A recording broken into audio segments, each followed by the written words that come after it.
part of the purpose of this interview series is to talk about the arc of sabermetrics from its beginnings, which you were part of at the start of Hardball Times in some fashion, and then also to where it's today, where we're offering this very large course to open to anyone in baseball analytics and sabermetrics. So speak to the history of sabermetrics and how Hardball Times started. Sure. Well, you know, I'm an old Bill James guy. I still remember the first baseball abstract that was published. I remember, you know, the John Thorpe, Pete Palmer book and all those things. I gobbled those up every year. At the same time, I was an executive in the healthcare industry, raising a family, and so it was just a hobby for me. And my company was eventually bought, and I was laid off, and I sat there at the age of 50, actually, and I sat there thinking, well, now what am I going to do? And I decided to take this hobby thing I'd been working on the side for years and turn it into something. And at the same time, a guy named Aaron Gleeman was looking to set up his own website, something like Baseball Prospectus, but with different angles on things, sort of long-form sabermetric analysis, if you will. And so he recruited me. We and a couple other people formed the Hardball Times in 2004. We've been going strong ever since. Now, do you see a change since 2004 in analytics? What would you call the major milestones that have happened that you've seen since the first kind of things you'd published to what you're doing today? Sure. The big thing is the data.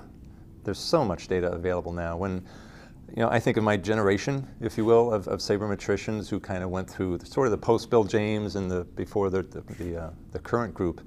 We didn't have the data that people have now, and so the data that's available has just exploded what's possible. It's also exploded the skills that are required. I mean, the best people now are those who can combine the writing with the data analysis, really, the data management, and those people are few. There aren't many of those, and so it makes the challenge of having a really robust website with cutting-edge analysis pretty difficult, much more difficult than it used to be. If you were a good thinker, it used to be you'd be able to have a really good website. Now you have to be more than that in order to get there. But the good news is a lot of the foundations of good sabermetric thinking were put in place before the data explosion. I mean, if Bill James hadn't done what he did, if other people, the Prospectus folks, Tango Tiger, all those folks along the way, if they hadn't done what they did to really lay the foundation, we might not be so far along with all the data we have now. So it's just the amount of data, you think? It's stunning. Yeah. It's truly stunning, yeah. Yeah. So what was the kind of data you had in the beginning? Just basically team season level data, like the back of a baseball card, or were you using other kind of data? At best, that? Well, you know, back in the 80s, you would take an old, Sporting News Annual, the baseball guide, and you'd sit there and you'd type it into your brand new thing, this computer, and you'd play with that over a while, and you'd work in Lotus, this is before Excel, or VisiCalc or something like that, and you might create graphs and all those sort of things. And then Project Scoresheet was a big change.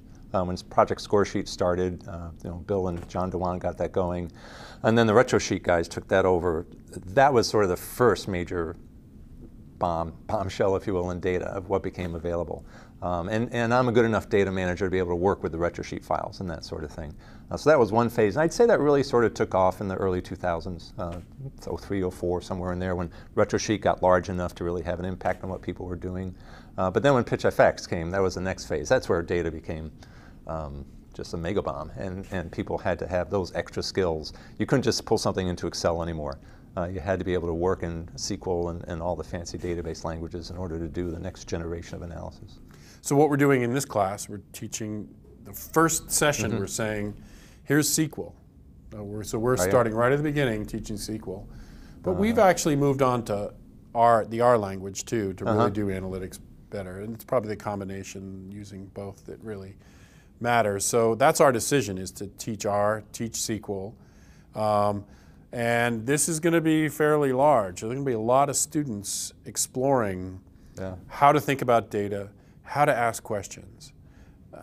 Use these tools, database tools, and high-level modeling tools that you can do in R quite easily to really get at advanced ideas in how the game works.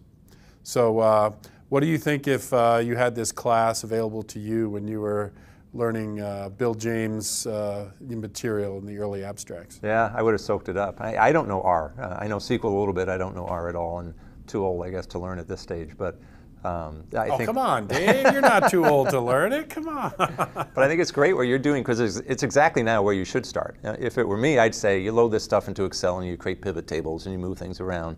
And that was fine a few years ago. But now you need to start with R and SQL. And when people ask me, I don't know why they ask me, by the way, but sometimes they ask me, how do I get into baseball and what do I do? And I just say, go learn R, go learn SQL, learn how to be the statistician, learn how to manipulate trillions of lines of data, or however much it is, and that'll be the key to success for you. What about what are the other factors you might say to being the next Max Markey, or the next Dan Brooks or something? Yeah, it's those two. It's being able to express yourself, present data well, not just analyze it, but present it. That's another skill that both Max and Dan are really very good at. And the third is you have to have an unparalleled passion for the game, because if it's not the sort of thing that just drives you all day long and night and in the shower and every waking moment you have, you're going up against a bunch of people who have that drive. And so look hard at yourself and ask yourself, am I really like that? And can I stay like that for a long, focused amount of time? And if you can, then you put those other skills together, then you've got a shot. But if you don't have all three of those, it'll be tough. So did you have the passion when you were making this transition out of healthcare into the hardball times? Would you describe yourself as being the guy in the shower thinking about this all day, morning, noon, and night kind of thing? Yeah, actually I was, which was great for me, because it sort of, I had lots of other things going on, and all of a sudden this little bit of my mind had a lot of time now to spend thinking about it. And I'm pretty happy and proud of some of the research I did back then. But I never wanted to work in baseball. I guess I'm too old. Why would I want to go through that phase of learning something new on a different career track? So staying with the hardball times, which I've done now for 10 years, was really what's going to be it for me. I wasn't looking to go beyond that at any time. Well, one of the things I noticed early on, reading the Hardball Times right from the beginning, because we started the course in 2004. Right. Like you, I read the abstracts and was a huge fan of anything I could read on the internet pre-Moneyball. One thing you guys did well, and I still remember it, are your graphs of the game as it progresses and the win probability of each of the teams. The first time I really saw it was on the Hardball Time. Mm-hmm. Can you speak about the use of win probability added and how you guys went about showing that to people? I became fascinated with it. The history of it. The Mills brothers put it together in the late 60s, and it sort of just sat there on bookshelves for a long time. And in my mind, it became revived partly through the work of Doug Drennan in the Big Bad Baseball Annual. He did some work on it there, but when win shares came along, I became fascinated by win shares, and I took a lot of time analyzing win shares and its good points and bad points. You're one of the few, that's by the way. That's not how much of my mind was freed up all of a sudden, was to spend time doing that.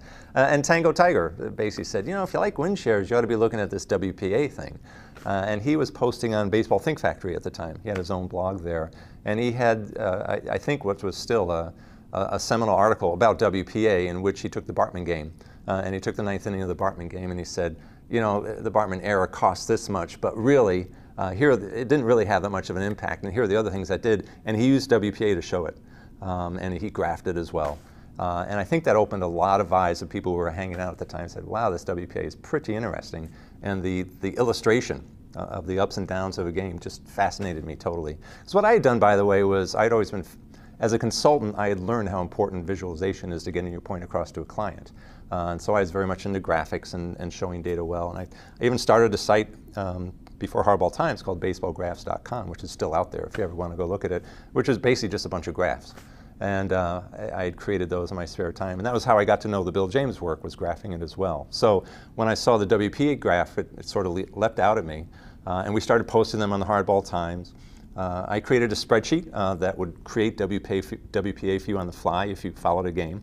I put it on a baseball graph site so people could download it and follow a game and input it, and they could create their own WPA graphs. And was even looking to really start a grassroots campaign of WPA graphs across the internet. Sean Foreman offered to put some of his server space up for it.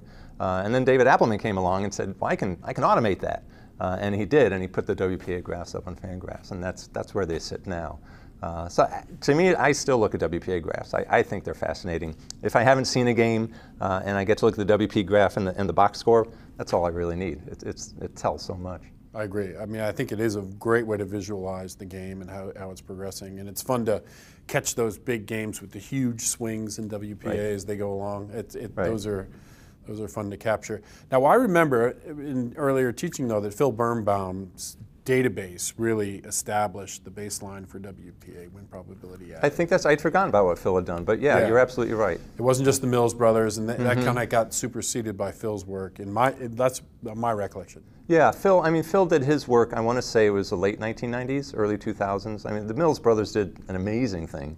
And then they didn't follow it up because it didn't. I think they talked to 2 teams and they got some interest in it, but it didn't sell and it didn't go anywhere. And it was sort of other people who picked it up, including Phil. What Phil did is he created a database of actual win expectancy over a period of time from the retrosheet files. Right. He went to the yeah, and that's sort of, I think I even referenced that in the beginning as I was putting it together too.